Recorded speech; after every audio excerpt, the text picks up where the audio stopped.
करीब 12 साल पहले मेघा ब्याह कर अपने ससुराल आते ही उसने अपने सद्य व्यवहार से परिवार के सभी सदस्यों को अपना बना लिया था। मेघा की शादी के अगले ही वर्ष उसके देवर की शादी भी हो गई। घर में नई बहू सुरीली का आगमन हुआ। सुरीली भी अपनी जेठानी के जैसे गुणवान थी। इतने वर्षों से वो दोनों संयुक्त परिवार में रह रही थी। दोनों में बहुत प्रेम व अपनापन था। दोनों के बीच किसी भी बात को लेकर कभी कोई मतभेद ना हुआ करता। ससुराल भी सब साधन संपन्न था, तो जिंदगी में किसी चीज की कमी भी ना थी। मेघा और सुरीली के सास ससुर भी बहुत नेक दिल थे। कुल मिलाकर उनका परिवार समाज में सबके लिए एक आदर्श था। सब कुछ ठीक चल रहा था कि अचानक एक दुर्घटना में मेघा और सुरीली की बुआ सास के पति की मृत्यु हो गई। बुआ सास के कोई संतान ना थी, तो उनका एकाकी जीवन देखकर ससुर जी अपनी बहन को हमेशा के लिए अपने साथ ले आए। शुरू में तो सब कुछ ठीक रहा, परंतु पिछले कुछ दिनों से न जाने क्यों वो मेघा और सुरीली के अच्छे रिश्तों को देखकर चिढ़ने लगी थी। दिन प्रतिदिन उनका यह प्रयास रहता कि किसी भी तरीके से दोनों बहुएं लड़ मरे। दरअसल बड़ी बहू मेघा एक अमीर परिवार से थी और सुरीली के पिताजी की मृत्यु हो चुकी थी। सुरीली के भाई को सुरीली से कुछ खासा लगाव ना था। उसका भाई से सिर्फ इतना ही रिश्ता था जितना कि वह अपनी तरफ से निभाया करती। भाई भाभी तो सुरीली से रिश्ता ही न रखना चाहते थे। बस यही से बुआ सास ने मेघा और सुरीली की जिंदगी में जहर घोलने का मौका तलाश लिया। वह नित्य दिन बातों से सुरीली के कान भरने लगी। श्रावण का त्यौहार आया। मेघा के मायके से उसकी माँ ने बिटिया और पूरे परिवार के लिए सिंघाड़े में बहुत सा सामान भेजा। बुआ के हाथ अच्छा मौका लग गया। वह सुरीली को भड़काते हुए बोली, जानती हो सुरीली, तुम्हें ससुराल में कम इज्जत क्यों मिलती है? क्योंकि तुम मायके से सक्षम नहीं हो। देखो मेघा का मायका कितना सक्षम है। वो उसे भर भर कर 30 त्यौहार देते हैं और तुम्हें कोई फ़ोन भी नहीं मिलता। और जब देखो तब तुम्हारी सास भी मेघा मेघा किया करती है। सुरीली के मन में जहर का बीज बोकर बुआ जी सुरीली के उत्तर की प्रतीक्षा करने लगी, परंतु सुरीली बहुत समझदार थी।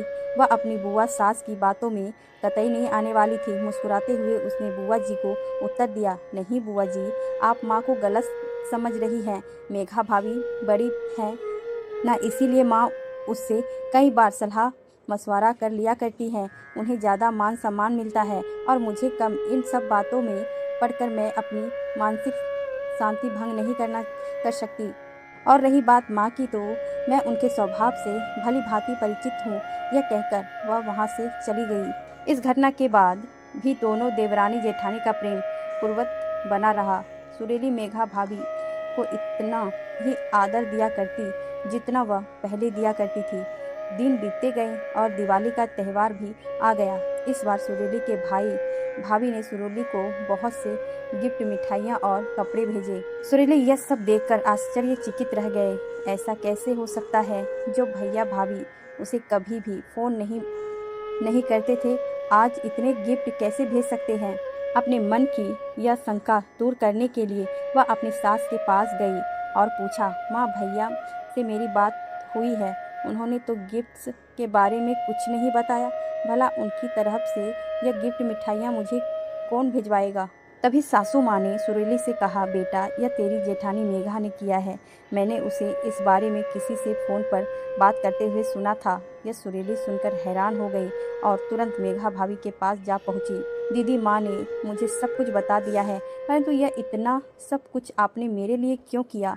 इस पर मेघा ने बड़े प्यार से सुरीली से कहा, जब बुआ जी तुम्हें भड़का रही थी तब मैंने तुम दोनों की सब बातें सुन ली थी।